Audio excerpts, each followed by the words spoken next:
Buenos días.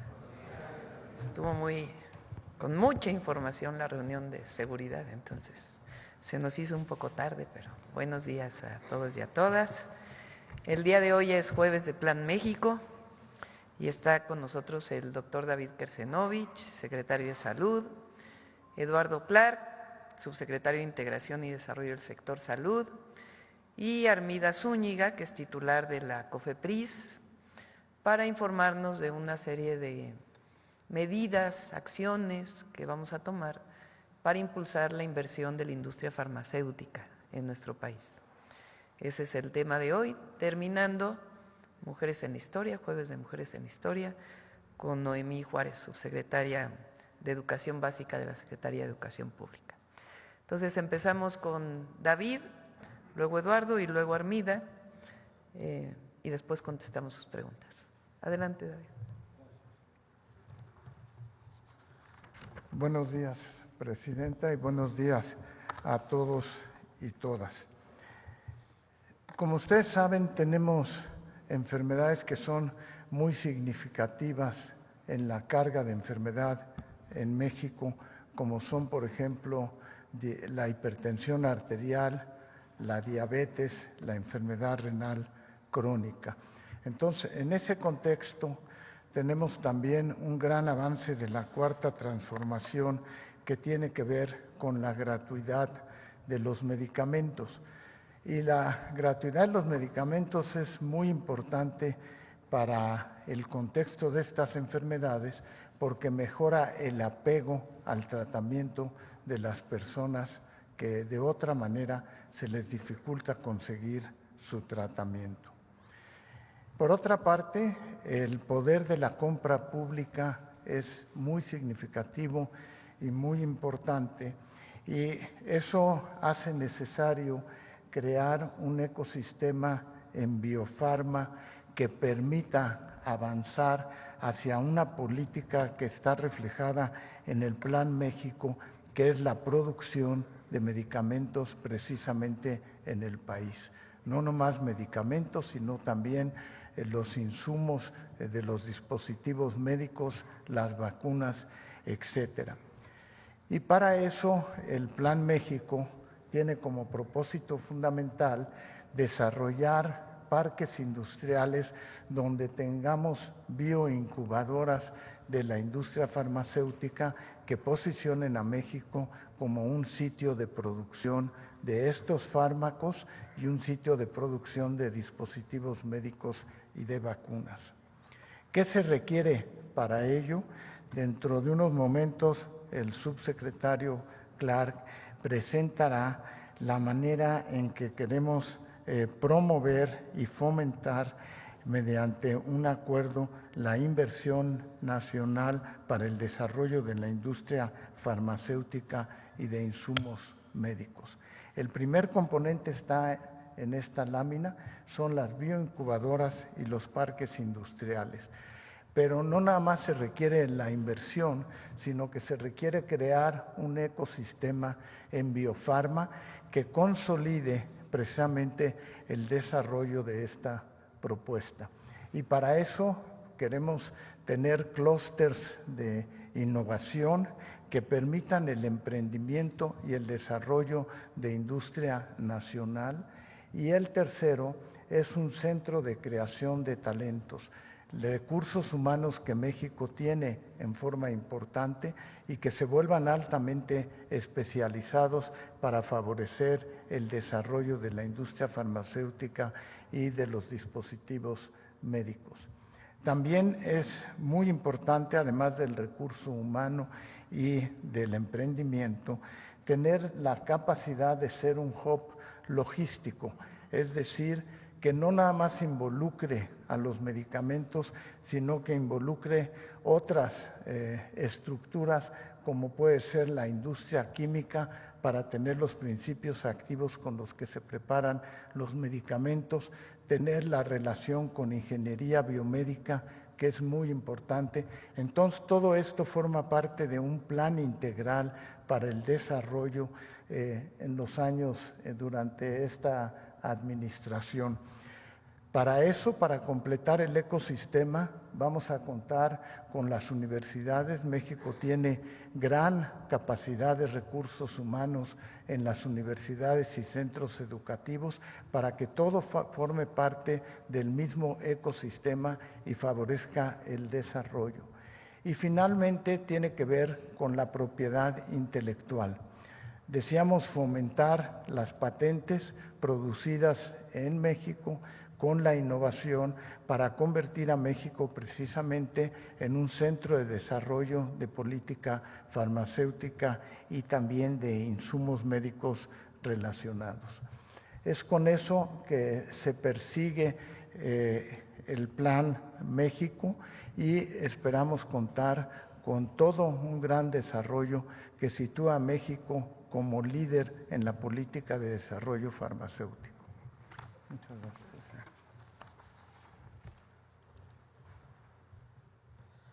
Con su permiso, Presidenta, buenos días. Gusto saludarlos a todos. Si me dan la siguiente diapositiva, por favor.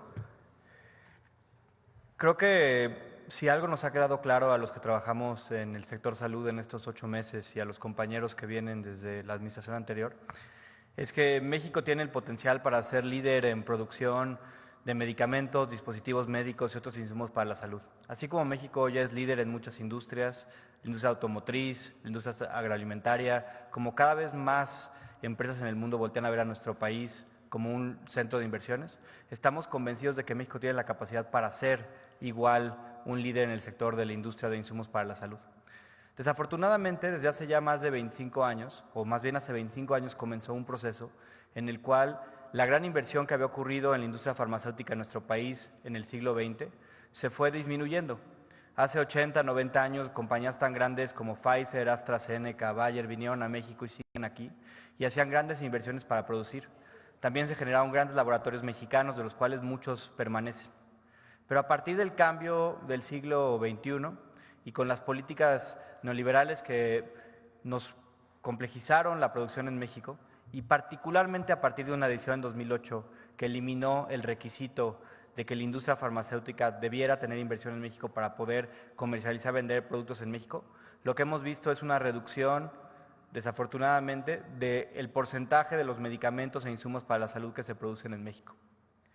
Hoy nuestra tarea es cómo revertir esta tendencia y cómo hacer que México no solo sea una potencia en la cual cada vez llegue más inversión a nuestro país, pero que también esa inversión se traduzca no solo en empleos, en inversión en territorio nacional, pero también en una soberanía de que los productos que los mexicanos requieren para su salud se produzcan en nuestro país y tengamos la capacidad de atender con nuestra propia industria a las necesidades de todos nuestros pacientes.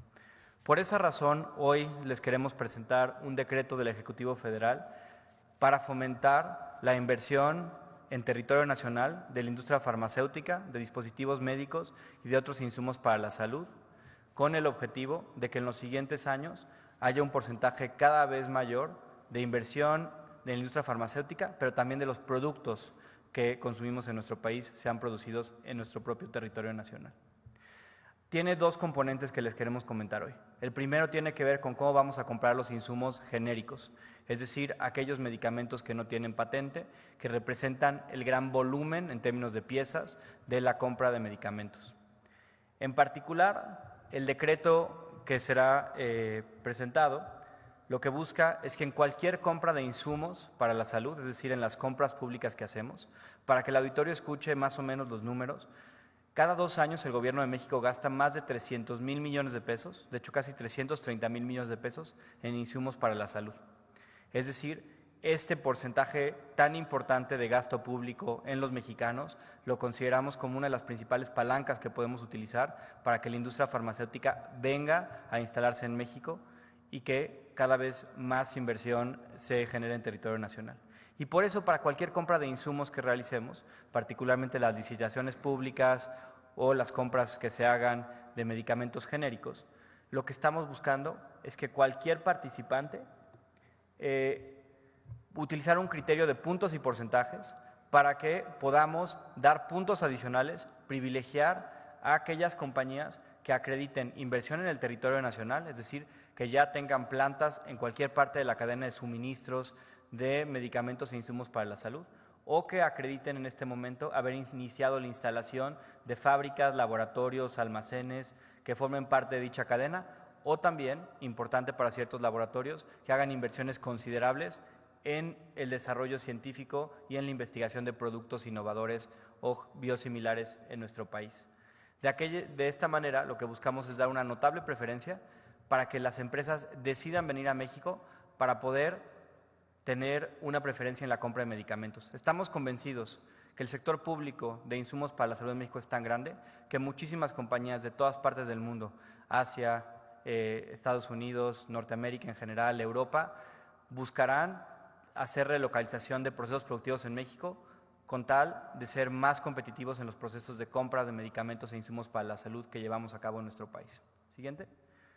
En el caso de insumos de alto costo, los famosos medicamentos de patente y fuente única, aquellos que tienen protección intelectual y tenemos que comprar a las compañías que tienen estas patentes, hoy les damos un dato importante. Cerca de 40 compañías, que son las más grandes compañías transnacionales de farmacéuticas internacionales, representan cerca de 150,000 millones de pesos de compra de medicamentos cada 2 años. Es un gasto increíblemente alto que nosotros consideramos, al comprar estos volúmenes, tiene que venir asociado con un compromiso de inversión de parte de estas compañías en México. Es decir, si vamos a invertir y que ellos tengan estos ingresos, que una parte de esos ingresos los reinviertan en nuestro país y que una parte de lo que los mexicanos consumimos para insumos para la salud de todos los pacientes del sector público se reinvierta en México a través de estos procesos de inversión. Por eso, lo que estamos presentando en el decreto de fomento a la inversión farmacéutica es que para todas las negociaciones de la compra de medicamentos de fuente única y patente, del próximo año, no las que ya se realizaron, vincularemos en las negociaciones un compromiso de inversión asociado al monto de la compra. Y les voy a poner un ejemplo, sin decir nombres de compañías en particular, pero tenemos compañías que le venden a México 5 o 6 mil millones de pesos de insumos para la salud de patente, que no tienen ningún tipo de proceso productivo en México, que su único arraigo en territorio nacional es una oficina de ventas, una oficina de relaciones comerciales. Lo que buscamos es que nadie que tenga este tipo de ingresos asociados a la compra de insumos públicos, a los recursos del pueblo de México, pues simplemente pueda tener una oficina de ventas, que tenga que comprobar ya sea investigación, ya sea producción, ya sea inclusive cadenas de suministro, calidad, pero que tenga arraigo productivo en México, que devenga en que no solo tengamos mejores productos, sino también mayor desarrollo económico en nuestro país. Y para esta razón, para las compras de la siguiente compra bianual, tendremos lista una comisión negociadora, una comisión de promoción a la inversión farmacéutica para hacer estas negociaciones con este grupo de empresas en particular. De esta manera, con estas 2 estrategias, lo que buscamos es que a partir de las siguientes compras, que se estarán realizando en más o menos un año para los insumos que llegarán a México a inicios de 2027, tengamos una estrategia mucho más agresiva para que no solo haya relocalización el siguiente año a México, que la industria desde ahora pueda hacer las previsiones para comenzar procesos de instalación de fábricas, procesos de investigación que les permitan competir en mejores condiciones comparados con proveedores que no tengan arraigo en México. Y en segundo lugar, fomentar que en los medicamentos de alto costo y patente también haya no solo inversión, pero mayor investigación clínica en México. Hay muchísimos padecimientos que estamos seguros que si la industria hace investigación en México pueden devenir en mejores medicamentos e insumos para la salud, para los padecimientos que afectan a todos los mexicanos. Sería eso, Presidenta. Muchas gracias.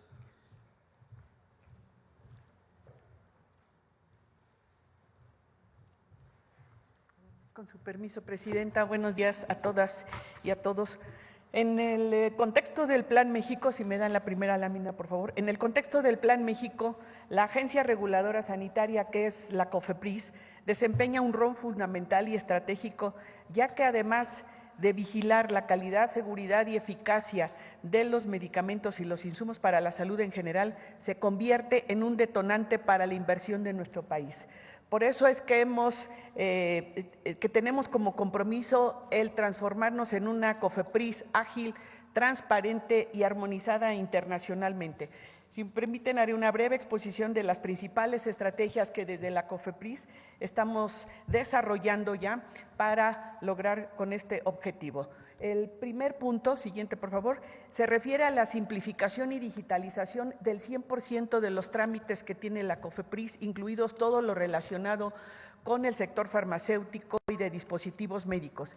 Este ejercicio lo hemos realizado bajo la coordinación de la Agencia de Transformación Digital y tenemos a la fecha ya los primeros 3 bloques de estos trámites que han sido simplificados y que nos han significado una reducción significativa en el número de trámites, pero también en el número de requisitos y, por lo tanto, en los tiempos de respuesta que tenemos y estamos estableciendo para cada uno de ellos.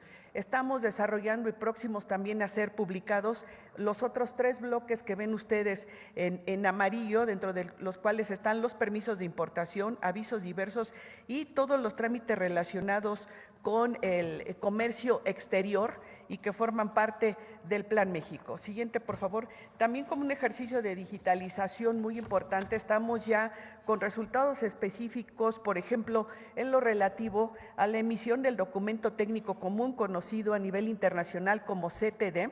Está ya publicado, está en implementación y lo estamos trabajando de la mano con el sector regulado. Este es un formato para sometimiento del trámite que está armonizado internacionalmente. Así también hemos desarrollado la línea de captura correspondiente para cada uno de los trámites y en revisión la ventanilla única de comercio exterior para todos los trámites relacionados con importaciones y exportaciones de insumos para la salud. También tenemos ya digitalizado la plataforma para ensayos clínicos, en particular para protocolos y enmiendas, que es la famosa plataforma conocida como DigiPris. Así también las modificaciones de registros, ya algunas digitalizadas y también publicado a través de unos lineamientos recientemente el sustento y todo el mecanismo para visitas de verificación de buenas prácticas a través de sistemas de videovisitas. La siguiente, por favor.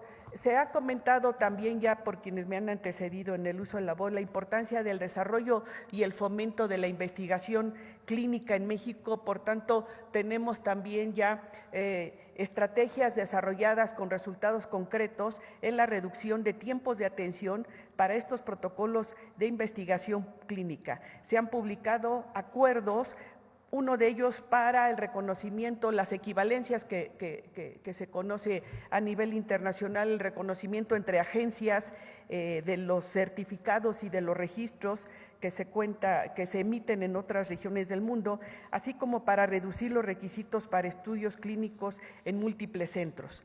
La regulación en línea también nos ha permitido que el 95% de los protocolos hoy se encuentren dentro de la plataforma de DigiPris y de manera muy importante hemos reducido ya los trámites de estos protocolos de 115 días a 40 días, aunque la meta es todavía llegar hasta 1 o 2 semanas en esta respuesta. La coordinación interinstitucional, es decir, asociando e integrando al esquema a todos los participantes en el esquema de protocolos como la CINSAE, que es la Coordinación de Institutos Nacionales, o la Secretaría de Ciencia, para los programas de fortalecimiento en capacidades regulatorias de los investigadores, la unificación de criterios científicos y éticos, el fortalecimiento de redes de atención, entre otros temas, y también la publicación de todos los mecanismos que nos permiten la interacción permanente con el sector regulado para hacer de esto precisamente un proceso mucho más ágil. Todo esto aprovechando las grandes ventajas que tenemos en México en el ecosistema para investigación clínica, como es la infraestructura, la gran calidad de investigadores, la diversidad de la población e incluso el perfil epidemiológico de nuestra población. La siguiente, por favor. Otra estrategia es cambiar en la ruta regulatoria los permisos que suelen tener tiempos de atención más prolongados por avisos, y un ejemplo de ello es el proceso que estamos llevando a cabo para la desregulación de dispositivos médicos, reclasificando estos dispositivos médicos en función de su riesgo sanitario, pero eliminando trámites que resultan innecesarios. Este proceso está impactando a más de 2.200 dispositivos médicos para hacer procesos simplificados, incluso en algunos casos de regularlos, es decir, no van a requerir ningún trámite asociado con un registro sanitario. Pero también lo estamos aplicando a otros ámbitos de la regulación de los insumos para la salud, como son, en lugar de prevenciones, hacer notificaciones, que es una manera más ágil de interactuar con el sector regulado y, repito, el objetivo es reducir los tiempos de respuesta.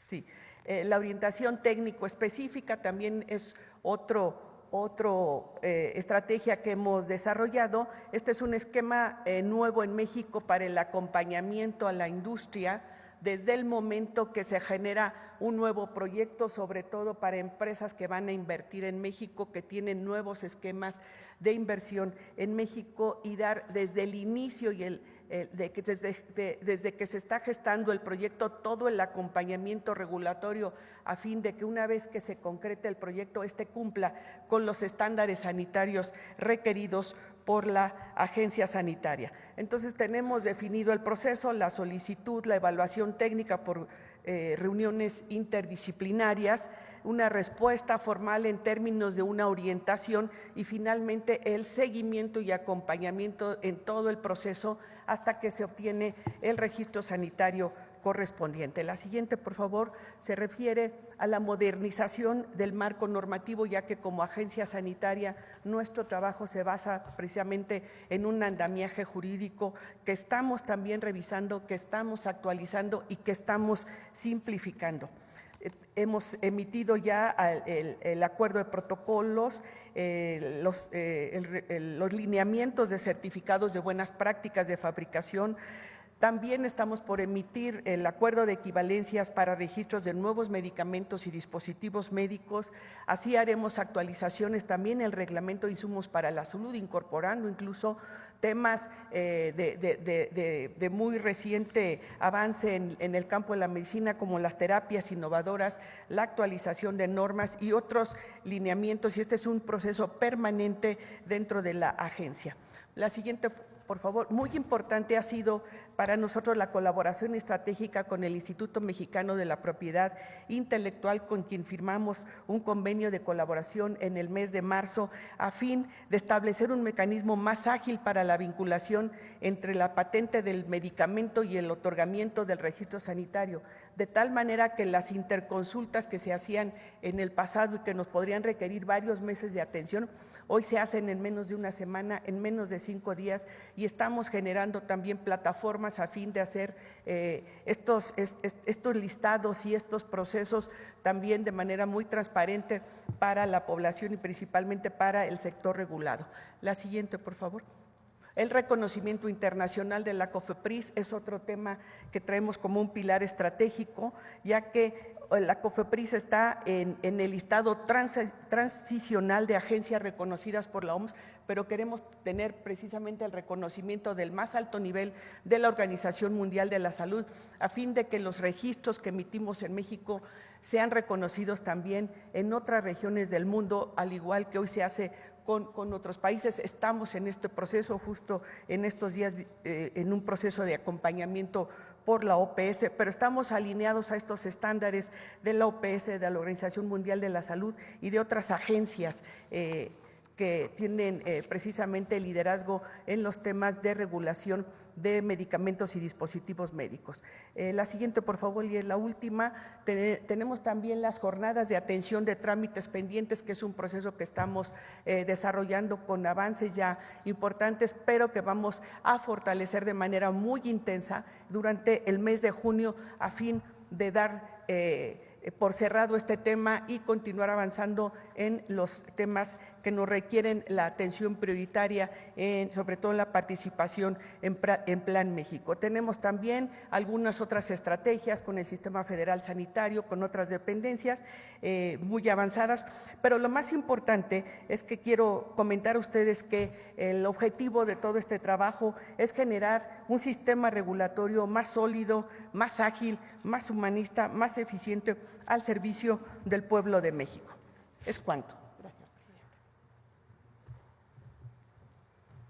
Bueno, un resumen muy breve.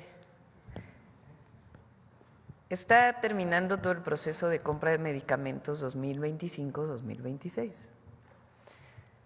En este proceso, pues evidentemente se abre internacionalmente las licitaciones, las invitaciones, lo que ahora llamamos las subastas inversas, que es otro mecanismo ya aprobado por la Ley de Adquisiciones para comprar los medicamentos. Muchos de los medicamentos se importan, vienen de otras partes del mundo, algunos de la India, otros de Europa, de diversos países de Europa, otros de Estados Unidos, y más pocos de los que se fabrican en México. Como bien dice Eduardo, pues son 300,000 millones de pesos, estamos hablando de 15,000 millones de dólares, 15 billones, como dicen en Estados Unidos. Entonces, esta capacidad de compra necesaria para atender al pueblo de México, pues queremos que nos ayude a que empresas de la India, de Estados Unidos, de distintos lugares de Europa, de América Latina, de Brasil, de otros lugares, vengan a invertir en México para que produzcan aquí los medicamentos. Eso va a hacer que sean todavía más económicos y además pues se va a generar empleo, van a tener participación con los institutos de investigación para el desarrollo de medicamentos para enfermedades en México, características de zonas tropicales, como por ejemplo el dengue. Y queremos que todo esto esté vinculado con Birmex, que es la empresa que históricamente fabricó vacunas para el pueblo de México y que en el periodo neoliberal pues prácticamente desapareció y que tiene muchísimas instalaciones con capacidad. Entonces, lo que se va a publicar es para que en la compra del 2026, que va a ser para 2027 y 2028, pues ya vengan puntos de calificación a todos los que van a participar en las licitaciones, adquisiciones, invitaciones, para que tengan plantas instaladas en México. Entonces, ese es el objetivo. Algunas incluso en asociación con Birmex puede ser, que nos permita también a la empresa pública pues el desarrollo de más medicamentos y de vacunas, como había en el pasado. Entonces, esto es parte del Plan México y lo ponemos hoy, aunque la compra es en el 2026, para que las empresas que hoy resultaron beneficiadas, pues sepan que son de fuera de México, sepan que si invierten en México, pues van a tener más posibilidad de ganar estas licitaciones. Obviamente tienen que cumplir con la calidad, con los permisos de COFEPRIS y con el precio, para que pues se ahorren recursos, se promueva la inversión y al mismo tiempo pues haya mayor desarrollo e investigación en lo que se llama farma, ¿no? El ecosistema farma. Bueno, esa es la información del día de hoy y estaremos publicando el decreto. A ver, vamos a ver sobre el decreto. Presidenta, ¿cómo está? Muy buenos días. Buenos días. Luis Ángel Marín, de Radio Resultados. Anuncia este decreto muy interesante. Preguntar cómo las empresas van a saber si les hará llegar una convocatoria con las que se hizo ahora la compra. Se sugerirá que se instalen en los polos de bienestar este tipo de sus fábricas o sus polos de investigación. Y si se les dará algún digamos, no sé, apoyo, algún ciertos privilegios para que puedan llegar rápido a instalarse, porque pues 2026 está prácticamente a 7 meses. El objetivo es que se instalen en los polos de bienestar como prioridad, aunque no solo, si tienen alguna otra inversión en otro lado y que, por ejemplo, Pfizer tiene inversión en México, si quiere ampliarse, pues a lo mejor no instala una nueva planta, pero amplía su planta actual, como un ejemplo. O algunas otras que no tienen, que van a venir por primera vez, y en los polos de bienestar pues va a haber infraestructura, permisos rápidos y algunos incentivos en impuestos que permitan que pues tengan mayor posibilidad de invertir en nuestro país. Entonces sí, se trata de que inviertan en los polos de bienestar y se les va a hacer llegar pues este comunicado, va a aparecer en el Diario Oficial de la Federación y se les va a hacer este comunicado pues para que se vayan preparando con tiempo para la licitación del 26. Porque nos hablaba un poco en la explicación que se pretende involucrar también el tema de investigación en México. Hay universidades en todo el país que tienen centros de investigación muy importantes, no solo la UNAM y el Politécnico, ¿no? Sí, hay muchos institutos de investigación, desde las propias instituciones públicas de salud. El Instituto Mexicano del Seguro Social tiene un área de investigación e investigadores muy prestigiados. El ISSSTE también, el IMSS Bienestar también, los institutos de salud, la CINSAE, la coordinación de los institutos de salud y distintas instituciones públicas, universidades, la UNAM, el POLI, pero la UDG también tiene, muchas otras universidades, la Autónoma de Nuevo León también tiene y otras universidades.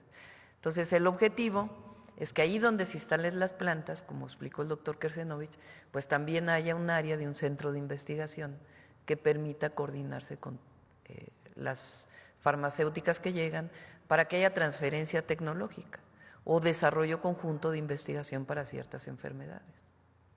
Muchas gracias, presidenta. En mi siguiente pregunta… Por ejemplo, en Birmex ya tenemos un acuerdo con la Facultad de Química, ¿no? A ver si lo quieres platicar. Sí, se están desarrollando ya proyectos. Por ejemplo, tenemos una central de mezclas que tiene que ver en cómo se preparan los agentes para el cáncer. Entonces ya está terminada la construcción de una central de mezclas que está localizada en Arenal, en el sur de la Ciudad de México, cerca de los institutos, para poderles dar servicio. En esa, lo que se ha logrado es una colaboración con la Facultad de Química de la UNAM para que sirva, por una parte, al desarrollo de la central de mezclas, pero por otra parte, los alumnos de la Facultad de Química puedan estar en el mismo sitio aprendiendo y desarrollando para después repetir central de mezclas en todo el país. Ese es un ejemplo. Otro ejemplo que ya tenemos en acción son las células CAR T-cells, que son las células donde se toma la sangre de una paciente o de un paciente que tiene cáncer, se va al laboratorio, se hace una edición genética de esas células, se les vuelve a poner y con eso se logra revertir muchas de las formas de cáncer, fundamentalmente leucemias y linfomas, pero también se está ampliando a otros tipos de cáncer. Esa tecnología resulta mucho más barata que el darle tratamiento a la persona por varios años, porque con una sola aplicación de esas células editadas genéticamente se logra resolver el problema en las personas. Son algunos de los ejemplos de lo que ya se está implementando en estos momentos. Gracias. Aprovecho que está, secretario. La Organización Mundial de la Salud, doctor, emitió que ha identificado casos de COVID de la nueva variante de la NB181. Estados Unidos incluso ha detectado en sus aeropuertos gente que llega de algunas partes del Mediterráneo, de Asia, que tienen contagio de COVID-19. ¿Cuál será la estrategia para México y si se ha detectado algún caso? Sí, no se ha detectado un caso aquí todavía, pero la estrategia es la vigilancia epidemiológica, el estar pendientes de que pueda surgir o no. Esto está haciendo a nivel mundial. Todavía no hay un aviso de que exista una alarma por surgimiento de estos virus, pero son mutaciones que van surgiendo en relación al COVID. Y por lo tanto, las nuevas vacunas que incluso tendremos en México se adaptan a la identificación de nuevas variantes del virus. Doctor, incluso Estados Unidos había dejado de recomendar, lo anunció hace un par de días, al parecer ayer, que las vacunas de COVID ya no fuera recurrente para mujeres embarazadas y niños. Sí, no hay todavía una política de la revacunación. Sin embargo, lo que ya está claro es que a la población que está en riesgo, por ejemplo, adultos mayores, población que tiene enfermedades crónicas, que está con inmunosupresión, todas esas poblaciones o niños que están en riesgo, que están inmunocomprometidos, deberán vacunarse contra COVID en la próxima temporada invernal que tendremos. ¿Qué vacunas serán las que se apliquen, doctor? Pues estamos trabajando con todos los tipos de vacuna, incluyendo vacuna RNA y las vacunas tradicionales de virus inactivados. Muchas gracias, doctor. Gracias. Presidente, el día de ayer, una corte en Estados Unidos echó abajo el decreto del presidente Trump de los aranceles. ¿Tiene algún comentario? Pues vamos a ver hasta dónde tiene alcances. Ayer conocimos esta resolución y el día de hoy el secretario de Economía y su equipo nos van a hacer un análisis de los alcances que esto tiene. Todavía tiene otras. Sabemos que el gobierno de Estados Unidos va a poner una contrademanda, digamos, contra esta resolución. Entonces, exactamente. Entonces vamos a ver cuál es el alcance y con gusto les informamos. Gracias. Mi última pregunta. La Secretaría de Infraestructura anunció ayer que están preparados para Alvin en estados del Pacífico, Michoacán, Guerrero, etcétera. Sí, está la Coordinación de Protección Civil para si hay alguna alerta, claro que se informa a través de Protección Civil y si hay una alerta de que pueda tener alguna afectación mayor, por supuesto lo estaremos informando oportunamente. Muchas gracias, Presidenta, Sí. muy amable. Acá. Presidenta, buenos días. Soy Aisha García del canal de televisión Telesur. Bueno, la primera pregunta ya que traía la respondió. Es muy importante este decreto de Trump que bloquea los aranceles recíprocos, pero también hubo una medida que se anunció en las últimas horas, hace 2 días, y es que el gobierno de Estados Unidos ha pausado la visa a los estudiantes. Dicen que para revisar las redes sociales de los estudiantes. Y yo me pregunto qué tanto esto va a afectar a los estudiantes mexicanos y luego qué pasaría si México adoptara una medida similar, que le dijera a los estudiantes del mundo no pueden venir porque quiero primero revisar sus redes sociales y después decido si vienen o no. Mientras tanto hay pausa en las visas. Bueno, a ver, sobre la primera consulta, que es la que también hizo el compañero, tiene que ver con aranceles recíprocos. Recuerden que nosotros no tuvimos aranceles recíprocos, eso es algo importante. Y segundo, pues ya vamos a ver los alcances que esto tiene y si tiene alcances también para México. Ahora, obviamente nosotros no estamos de acuerdo con esta política que tiene que ver con esta revisión para estudiantes. Vamos a ver también el alcance y también a cuántos estudiantes mexicanos en su caso estaría afectando en su entrada a los Estados Unidos. Pero pues es algo con lo que nosotros pues no estamos de acuerdo. Nuestra política pues es siempre humanista. Donde se requiere visa, pues solicitar la visa con los mecanismos oportunos y en el caso de que no se necesite visa, pues la entrada a nuestro país. Presidenta, ayer un mexicano, un ciclista, Isaac del Toro, sí. se llevó ahí el no había triunfo. querido yo ¿Cómo? Ya ven, es que así decimos. Pero en 23 años hizo algo, Sí. una gran... Vamos a echarle porras desde aquí, todos le echamos porras. Sí, es ensenadense, sí, vamos a echarle porras y todas las buenas vibras, pero los compañeros, no, mejor ni lo quiero decir porque ya mañana, pasado platicamos de este tema, pero nuestro cariño, reconocimiento y las mejores vibras. Es el primer mexicano que en 23 años logra este avance. Sí, sí, muy joven, muy joven. Sí. Presidenta, mañana es el Día Internacional del Vapeo, aprovechando que están aquí las autoridades de salud. La pregunta sería si México ha pensado en hacer algo para prohibir, para limitar el acceso de los menores al vapeo. En México es ilegal. Sí, ya está prohibido en la Constitución. En el siguiente periodo extraordinario del Congreso, una de las leyes que esperemos se apruebe es la ley de salud.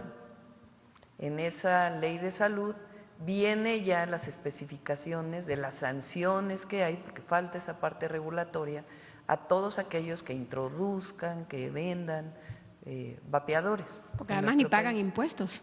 Sí, pero está prohibido ya por Constitución.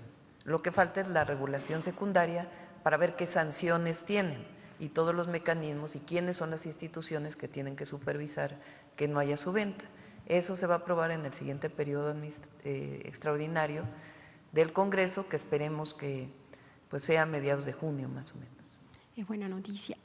También quería preguntarle, ayer niños, como 1.500 niñas y niños se aproximaron a la Secretaría de Energía y le entregaron a la Secretaría de Energía unos dibujos que hicieron en contra de las compañías gaseras que quieren hacer sus negocios en Baja California.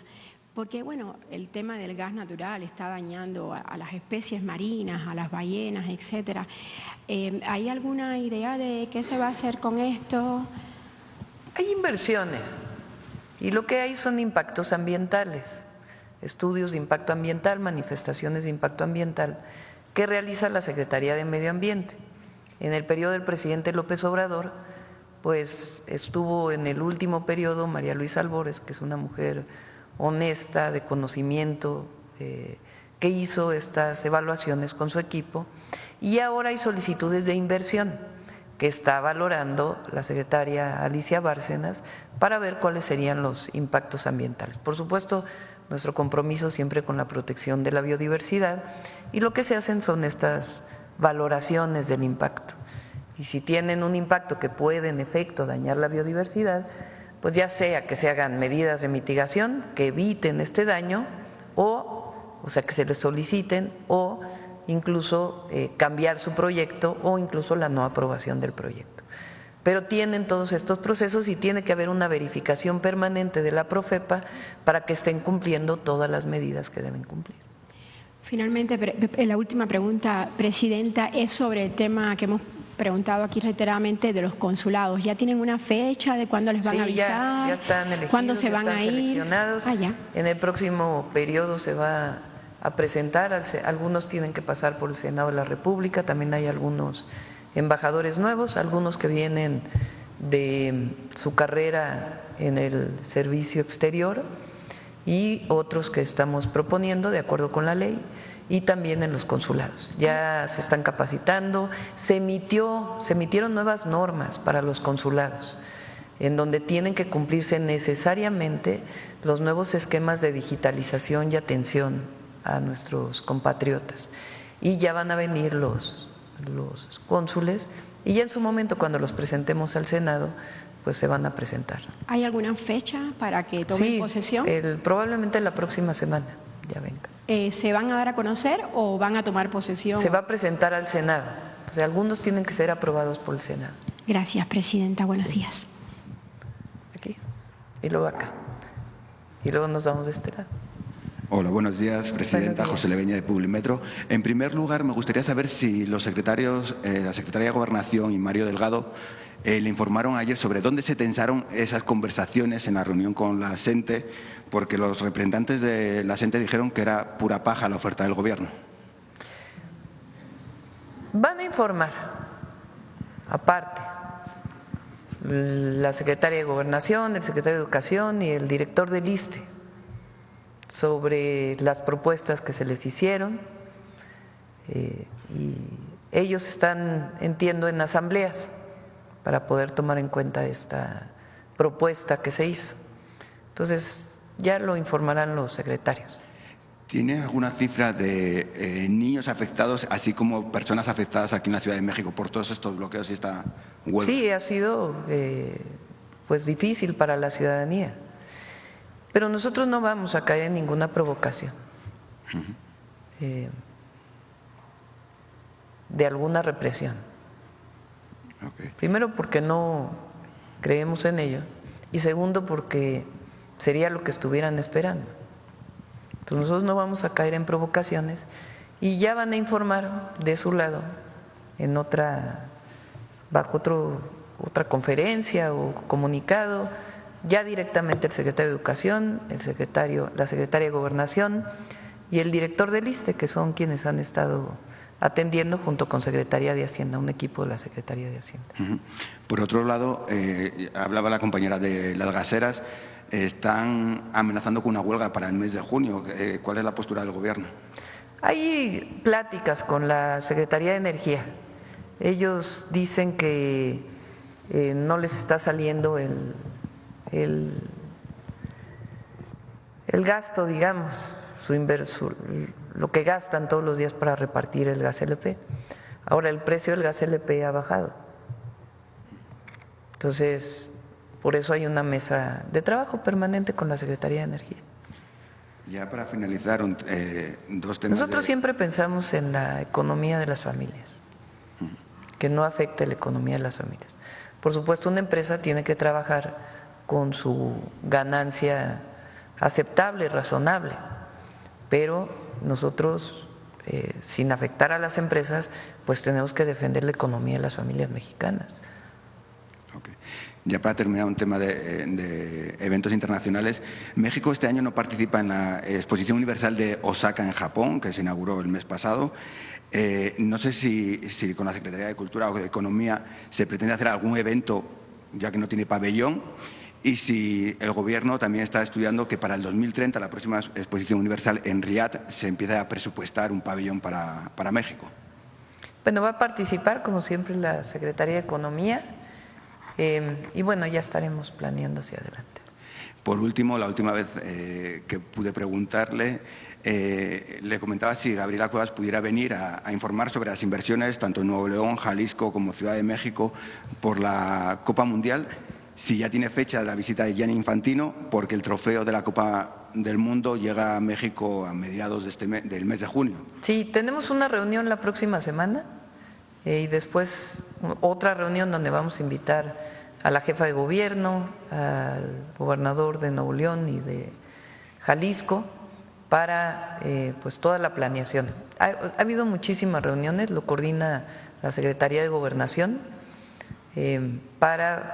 pues hay muchísimos temas relacionados con el Mundial, desde cuestiones de seguridad, cuestiones de logística, mejora de las áreas. Ya presentó la jefa de gobierno un proyecto integral que tiene para la Ciudad de México, la vamos a apoyar en algunos temas, e igual a Jalisco y a Nuevo León. Entonces, una vez que tengamos todo esto, por supuesto ya informamos cómo nos estamos preparando para el Mundial 2026. ¿Usted va a participar en la recepción del trofeo a mediados de junio?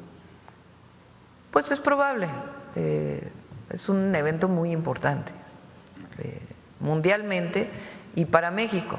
Pues no solamente por los partidos que se van a jugar aquí y lo que significa la afición al fútbol, sino también es un escaparate para México, para que la gente conozca nuestro país, que impulsemos el turismo.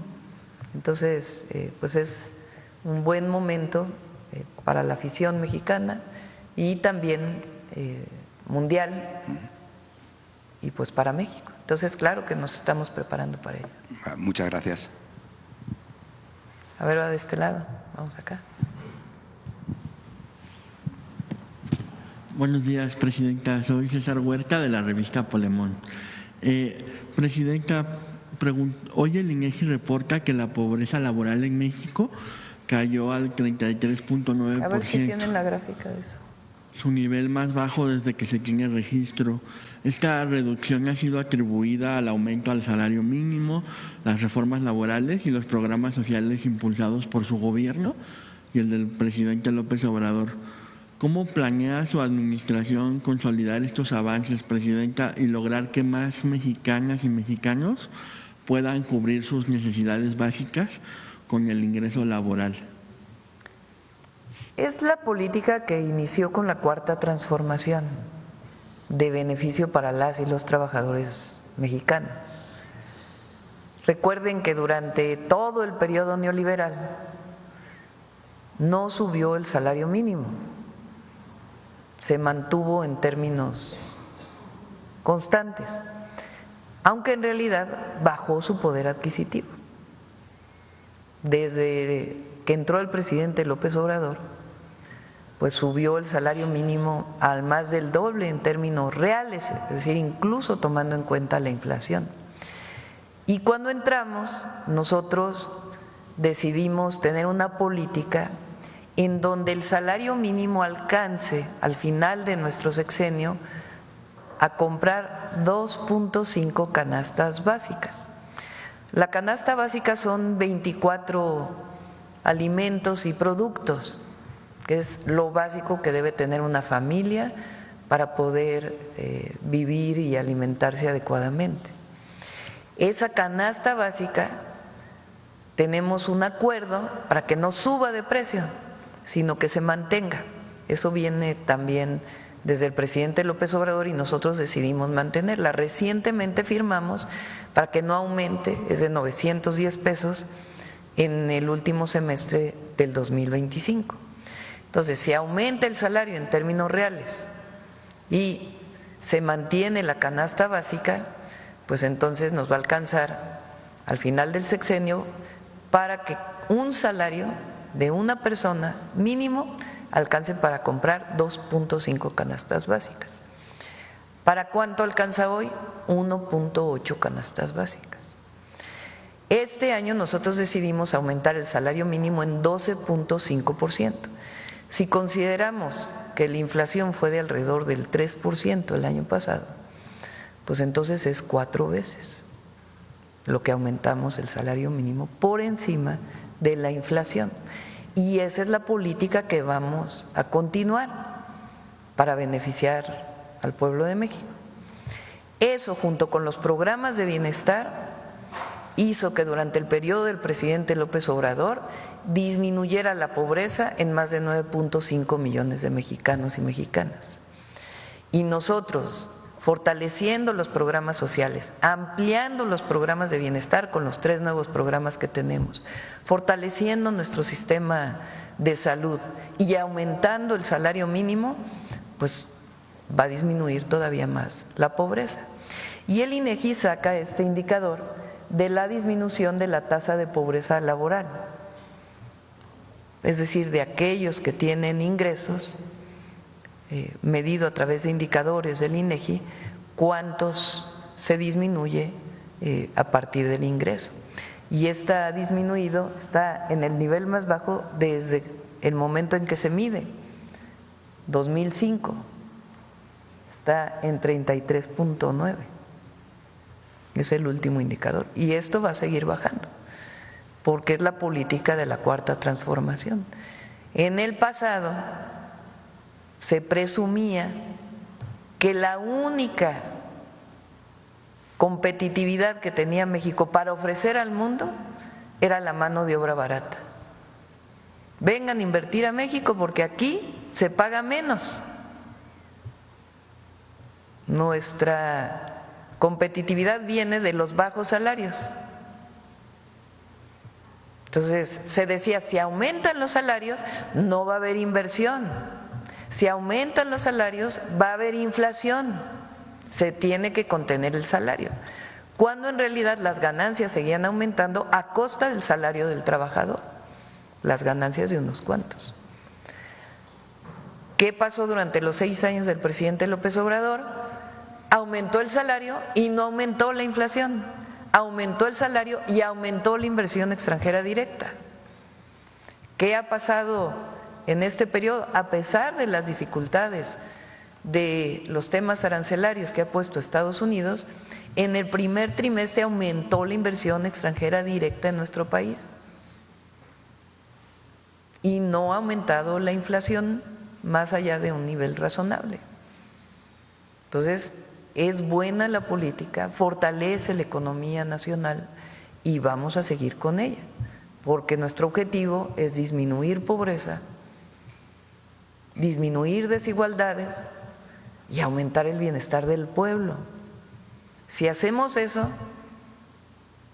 pues la máxima de por el bien de todos, primero los pobres, se va a cumplir y se va a seguir cumpliendo. Entonces, eso es lo que muestra esta gráfica de la disminución de la pobreza laboral. Y Presidenta, a 2 días ya de terminar el mes de mayo, el promedio de los homicidios diarios continúa la tendencia del mes anterior, es decir, está por debajo de los 60 homicidios al día. La tendencia a la baja en estas cifras es ya una constante en los últimos meses y significa un avance muy importante en materia de seguridad. Después de años de violencia por la guerra emprendida por Felipe Calderón, presidenta, podemos pensar ya que con las claras tendencias de disminución de los homicidios estamos entrando en una nueva etapa donde pronto tendremos un país sin la violencia heredada por los gobiernos del PRIAN. Es trabajo de todos los días.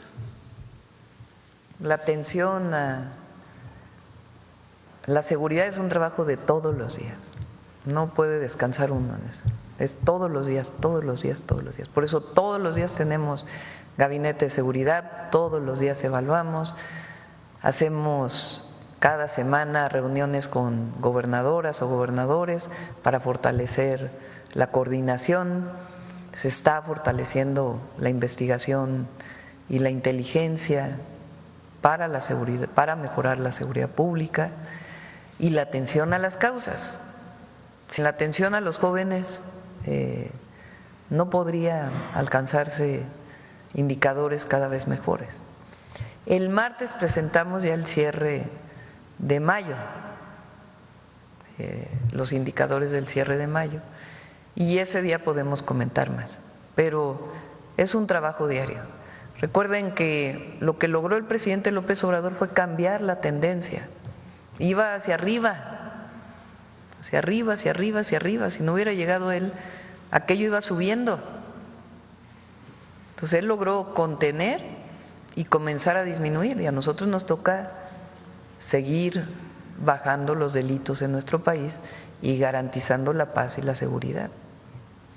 Y va a ayudar también, no puedo hablar mucho de ello, pero lo que va a pasar el domingo. Ya no podemos hablar de esto. Presidenta, ya por último, el periodista Ciro Gómez Leiva dijo hoy en su columna en el Excelsior, bueno, escribe más bien, que la sentencia contra Genaro García Luna por el desfalco de 2.500 millones de dólares es, dijo, bullshit, una exageración, según él, porque nadie podrá recuperar ese dinero, ya que su familia, bueno, García Luna y su familia no tienen cómo, y el juicio se ganó por default, eso dice él. Pero pues llama la atención, presidenta, que cuando se trata de un corrupto del pasado como García Luna, Ciro exija pruebas absolutas y reparaciones millonarias, pero cuando pues el gobierno actual logra una victoria legal como esta, se burla de ella, presidenta. ¿Qué opina de que comunicadores como él minimicen los logros contra la corrupción cuando les conviene políticamente, incluso tratándose de uno de los casos más escandalosos de saqueo en el país? Pues hay personas como Ciro, otros conductores, comentócratas, que nunca van a hablar bien del gobierno. Nunca. Porque no coinciden con nosotros. Entonces su interés siempre es pues, buscar golpetear. Para eso hay libre expresión, libre comunicación. Nadie los va a censurar como en el pasado. Nadie. Pero es muy difícil que algunos reconozcan algo, nunca lo van a reconocer. Y si hacemos una cosa, nos van a criticar por una cosa. Y si hacemos la contraria, nos van a criticar por la contraria. Porque su objetivo es golpetear. Ahorita me va a estar oyendo y va a hacer su comentario. Seguramente, ¿no? Porque así pasa. Pero es la verdad. Es la verdad. Entonces, pues sí, también defienden temas que son, pues que no entendemos por qué los defienden, ¿verdad? Pero hay libre expresión. Claro, también hay derecho de réplica en la mañanera, ¿verdad? Muchas gracias, presidenta. Adelante. Ay, te salté, ¿verdad? Ahora regreso.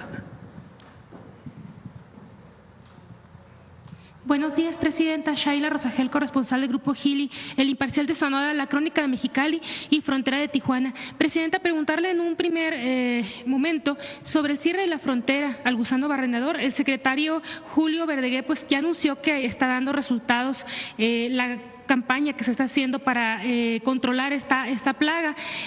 Preguntarle si ya tienen una fecha de cuándo va a venir esta misión de Estados Unidos, de los especialistas de Estados Unidos, para revisar estos avances, esta misión que anunciaron. Esperamos la próxima semana que ya venga y a partir de ahí pues ya que pueda abrirse la frontera. Entonces, hay avances y tiene que abrirse porque también lo necesita los Estados Unidos. No solo es una necesidad de los ganaderos mexicanos, sino es una sociedad en donde se exporta, pero hay quien lo importa y quien también tiene necesidad de que se abra la frontera por parte de Estados Unidos. Entonces se entiende que no queremos que haya avance de esta plaga, pero se están tomando todas las medidas. Entonces se va a hacer esta revisión, va a haber una inversión en esta planta de la que hablamos ayer, y esperamos que con esto pues ya se abra la frontera. Presidenta, más o menos ¿cuánto tiempo estiman más? Viene la semana que entra entonces la misión, ¿cuánto tiempo se...? Pues ya el secretario de Agricultura va a estar informando, pero nosotros esperamos que sea muy pronto.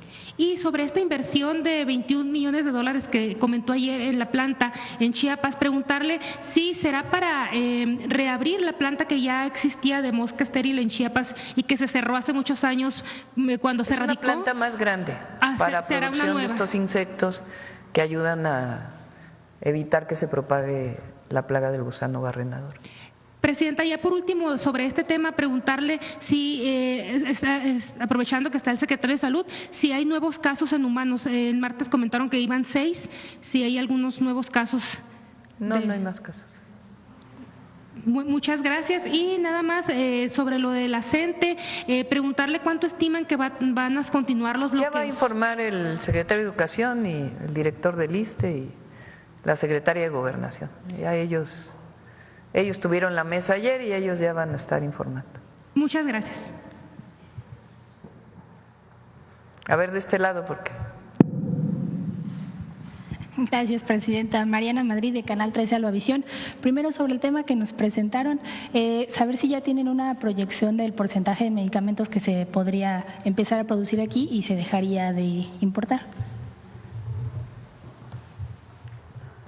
Le voy a pedir que me repita la pregunta. Si ya tienen una proyección del porcentaje de medicamentos que con este plan se podría comenzar a producir aquí en los próximos años y dejar de importarse. Sí, mire, se han tenido comunicación directa con las cámaras de la industria farmacéutica en México y han expresado tanto los laboratorios nacionales como los laboratorios extranjeros su interés en hacer inversiones en México. Hay más de 20 proyectos que ya están y que yo espero podamos anunciar en fecha próxima de cuáles son las inversiones y cuáles son los medicamentos, pero sí hay mucho interés en invertir y desarrollar la industria farmacéutica en México. México ofrece muchas ventajas que no tienen otros países, como tener los hubs académicos, la estructura de personal y también la situación que tenemos en Latinoamérica y también la cercanía con Estados Unidos. O sea, sí hay interés definitivo y yo espero que pronto estemos anunciando algunas de esas inversiones. ¿Nos podrían adelantar alguna cifra de cuánta derrama económica están proyectando con este proyecto? Pues yo no quisiera decir una cifra económica y luego equivocarme en la cifra. Lo que sí puedo decir es que va en billones de dólares. Muchas gracias. También el gobierno de Estados Unidos le revocó el permiso para que una niña mexicana que recibe atención médica, un tratamiento especial en California, pues permanezca en el país y están en riesgo de que ya los regresen. Pues saber qué información tienen sobre este caso, si ya hay alguna comunicación con la niña, si hay algunos otros casos que se estén presentando así. Sí. Está Relaciones Exteriores, es que ayer nos informaron, está Relaciones Exteriores apoyando a la familia a través de los consulados y viendo las razones por las cuales se tomó esta decisión y apoyar con toda la familia. ¿No tienen registro de otras personas que se encuentran en esta situación? Lo que vamos a hacer en los consulados ahora es abrir ventanas de vacunación para todos los paisanos.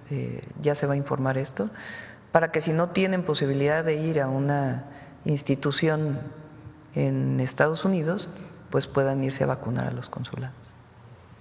Y finalmente, Presidenta, el Foro Económico Mundial prevé que pues puedan empeorar las expectativas económicas a nivel mundial. ¿Qué medidas está tomando México pues para no salir tan afectados? Y bueno, aunado a esto, pues ayer las proyecciones de crecimiento para 2025 del Banco de México se redujeron a 0.1%. Número 1, el apoyo a la gente, programas de bienestar garantizados. Número 2, seguir aumentando el salario mínimo para apoyar al pueblo de México. Y número 3, el Plan México, justo lo que estamos anunciando hoy y otras acciones que hemos venido tomando, pues van a ayudar a que continúen las inversiones y el desarrollo en nuestro país para garantizar el bienestar. Entonces estamos trabajando todos los días. Antes se decía que todo lo hacía el mercado, que si Estados Unidos tenía gripa, aquí nos daba pulmonía, ¿no? Esas eran las declaraciones de antes. Entonces, por supuesto que nuestra economía pues está muy vinculada a los Estados Unidos y tiene efectos en México, pero nosotros estamos trabajando para que esos efectos se disminuyan a través de distintos mecanismos que promuevan la inversión y que garanticen el bienestar de la gente y el empleo. Entonces, todo eso lo revisamos todos los días para garantizar. Se habla mucho de crecimiento, de aumento del Producto Interno Bruto. Si bien es un indicador importante, pues puede crecer mucho el Producto Interno Bruto y seguir la pobreza, porque no necesariamente hay distribución. Entonces a nosotros nos interesa por encima de todo el bienestar del pueblo y en eso vamos a seguir trabajando todos los días. Bueno, por acá, a ver acá en la esquina y luego por acá. A ver tú y luego ya la compañera por aquí. Sí. Buenos días, Presidenta. Mauricio Bautista, de la Jornada Estado de México y la Jornada Hidalgo. Sobre el tema del decreto, ¿cuándo prevé que se publique este decreto, Presidenta? Esta semana. Muy bien. Entre hoy y mañana. En este tema, este proyecto de inversión, ya comentó usted que Birmex podía entrar en alguna asociación con alguna empresa. ¿Se prevé alguna otra inversión público-privada que para esta inversión tecnológica farmacéutica? Sí, nosotros le llamamos inversión mixta a varios proyectos que tenemos en distintas áreas. Entonces, nuestro objetivo es que Birmex recupere su capacidad de producción de vacunas y de algunos medicamentos. Y además puede entrar en asociación con alguna de las empresas mexicanas o extranjeras que incluso ya han manifestado su interés para poder producir más medicamentos, que se transfiera la tecnología y que Birmex tenga mayor participación. Entonces, todo esto lo estamos viendo en este proceso de acercamiento con distintas empresas nacionales y muchas extranjeras para generar pues estas condiciones. ¿Podría detallar un poco los incentivos fiscales o financieros que tendrían empresas mexicanas que apuesten por la biotecnología en medicamentos genéricos? Son los incentivos que fueron publicados para la inversión y en particular en los polos de bienestar. ¿Por qué en los polos de bienestar? Pues porque son terrenos identificados cuya propiedad es municipal, estatal o nacional, en donde pueden desarrollarse parques industriales, pero al mismo tiempo puede haber producción de vivienda social en el mismo predio o cercano y también garantizar pues el acceso a los derechos y los servicios. Y para la inversión garantizar pues que tenga energía, infraestructura, etcétera, etcétera. En esos polos de bienestar, a ver si tienen la publicación el día de la presentación que vino Marcelo, se permiten varios incentivos. En algunos casos, por ejemplo, en la frontera con Chiapas, es incluso una reducción muy significativa en ISR, en IVA, porque tienen los incentivos fronterizos. En otros pueden tener su inversión y la concesión del predio, pueden los primeros años no pagar por la concesión, sino hasta los siguientes años, pueden tener deducción del 25% en programas de capacitación, del 100% en inversión de activos fijos nuevos, iniciativas de investigación y desarrollo con deducción adicional del 25%. Hay varios incentivos económicos que ya fueron publicados y que si invierten en esos polos, pues es mucho más que cualquier incentivo que se pueda plantear. Y la otra, pues es la celeridad en los trámites, que eso es muy importante siempre para una inversión. Finalmente, Presidenta, en este tema del gas y esto que algunos integrantes del gremio planean hacer un paro nacional, preguntarle si hay algún plan para evitar el desabasto en caso de concretarse este paro nacional de gaseros que están previendo para los primeros días de junio. Sí, no creo que se vaya a dar el paro. O sea, lo que necesitamos pues es garantizar, pero con los datos reales, que puedan operar las empresas y al mismo tiempo garantizar la economía de las familias. Entonces, pues están, digamos, presionando un poco para que haya el aumento, pero nosotros pues tenemos números que establecen cuál es el precio máximo que pudieran tener a partir pues de las ganancias que puedan obtener. Entonces yo creo que va a haber acuerdo, que no tienen por qué llegar a este paro. Muy bien, muchas gracias, Presidente. Gracias.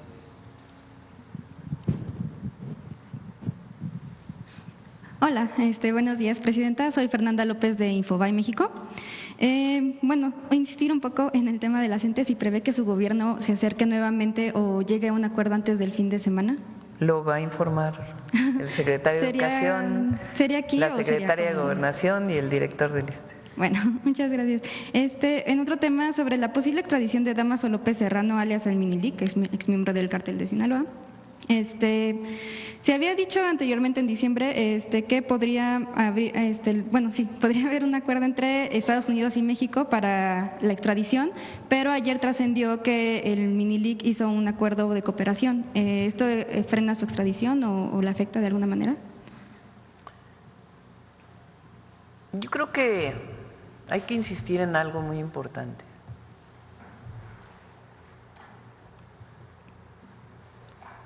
El gobierno de Estados Unidos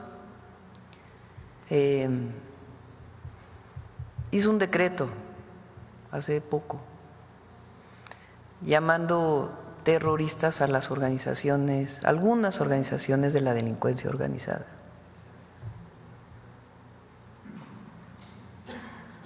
Ellos en varias ocasiones han manifestado que no establecen negociación con estas organizaciones. Entonces tienen que explicar por qué en estos casos se llega a acuerdos. Nosotros vamos a insistir en la extradición de los que hemos solicitado la extradición. Nosotros todos los días cooperamos para la seguridad y trabajamos para que haya paz y seguridad en el país. Y hacemos, junto con la Fiscalía, detenciones, investigación, inteligencia. No queremos que haya violencia vinculada con la delincuencia organizada y para ello se hacen las carpetas de investigación, las detenciones y se trabaja todos los días en ello. Pero es importante que haya una explicación sobre esto. Ok, muchas gracias. También a principios de esta semana se dio a conocer la desaparición de integrantes del grupo Fugitivos. Al parecer, hoy en la mañana encontraron 5 cuerpos en Reynosa. Se cree que podrían ser ellos, aunque no se ha confirmado, tengo entendido. Saber si el caso ha llegado al Gabinete de Seguridad y si… Están trabajando muy de cerca con Tamaulipas y en todo esto lo informaría también el Gabinete de Seguridad. Muchas gracias. Nada más en un último tema. Recientemente, Diego N., un exalumno del IPN que manipuló con inteligencia artificial diversas imágenes de sus compañeras para crear contenido sexual, fue sentenciado a 5 años de prisión, pero por el delito de trata de personas en modalidad de material de abuso sexual infantil. En ese momento, en diciembre yo le planteé el caso y usted comentó que sí debería de haber o se podría hacer un llamado a que se tipifique este delito, se tipifique como un delito. ¿Hay algún avance en eso o su gobierno haría pronto una iniciativa? Está la ley Olimpia que ha sido aprobada ya. La ley Olimpia se llama Olimpia por una joven que fue víctima de la difusión de un contenido en redes sociales de su privacidad.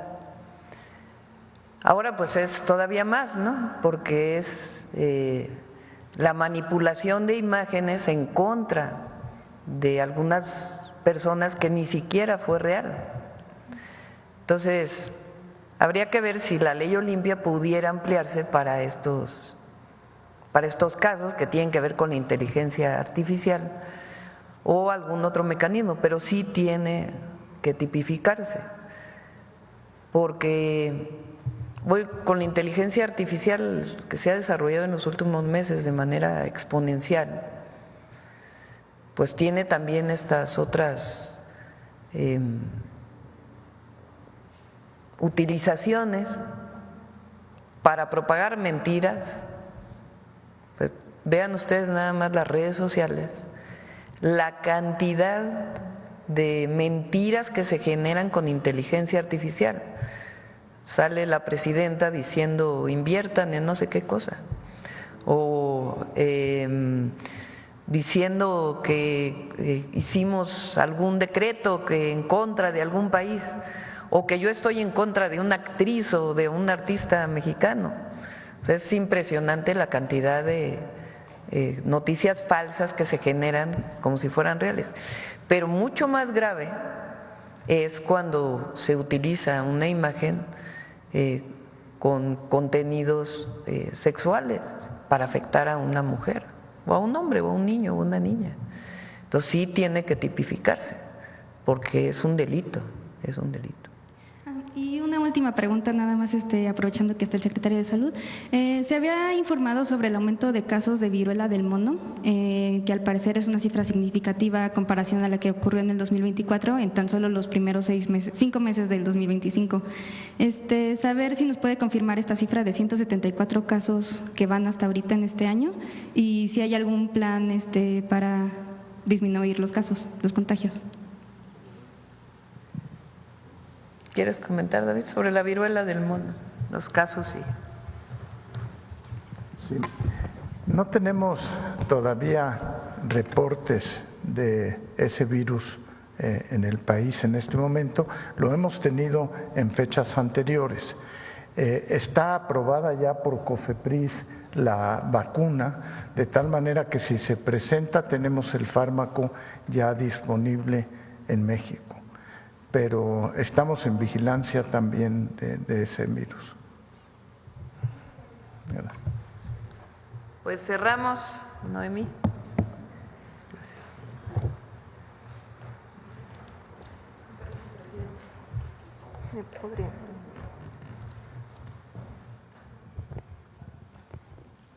Gracias. Muy buenos días a todas y a todos. Esta es una portada de La Mujer Mexicana, una de las primeras revistas escritas por mujeres para mujeres. Esta edición es de 1904, tiene sus antecedentes en el Álbum de la Mujer y en Violetas de la Náhuac, que les digo que tienen como característica ser publicaciones de mujeres para mujeres. En este caso, la directora era Dolores Correa Zapata, una maestra que también hizo la redacción de este texto, que habla de María Asunción Sandoval, quien murió un día como hoy, pero de 1943. Ella fue la primera abogada mexicana y ahorita vamos a conocer su historia. ¿Cuál es lo importante de la mujer mexicana como publicación?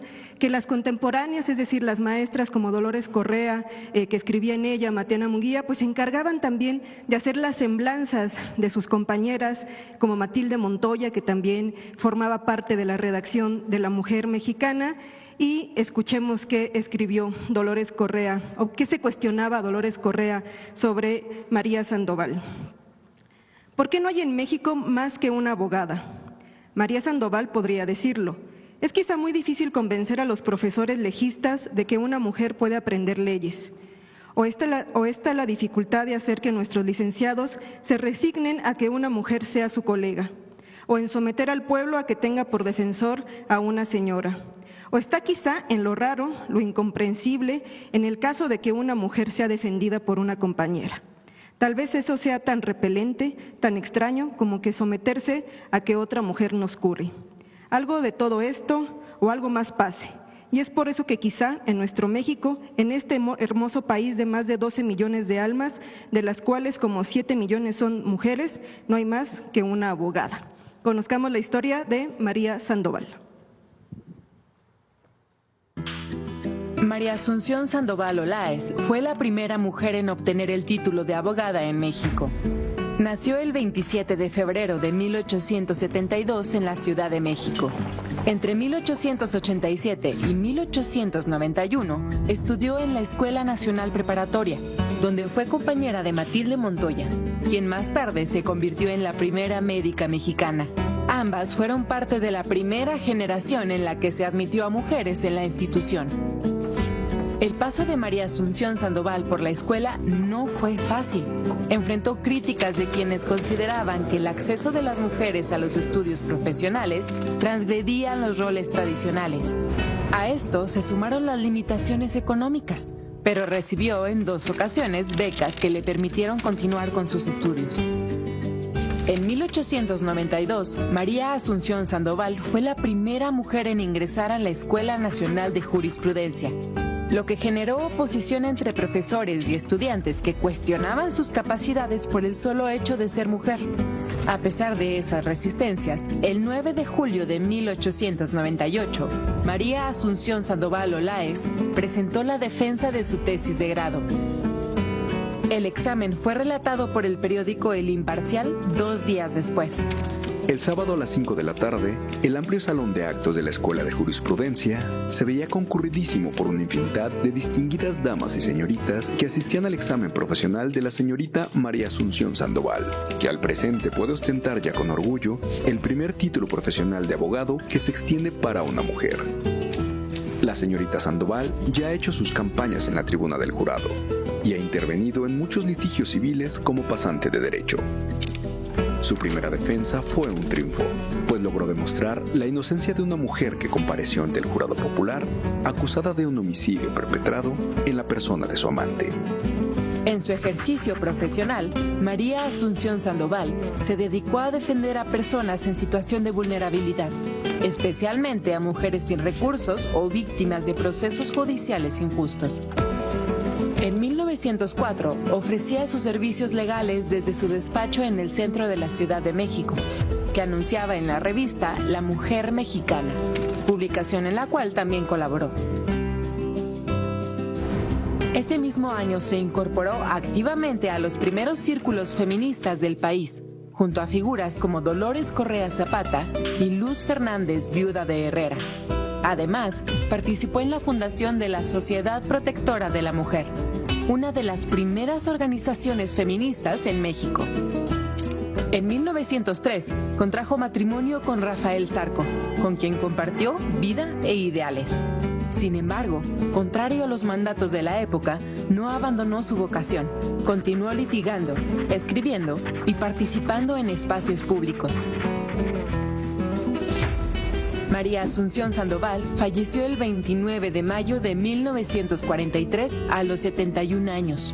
Su trayectoria abrió camino a las generaciones de mujeres que, como ella, encontraron en el derecho una forma de lucha y de realización profesional. Bueno, 1898, nuestra primera abogada, y un saludo a todas las mujeres que hoy ejercen esta profesión. Muchas gracias. Tiempo de mujeres. Gracias.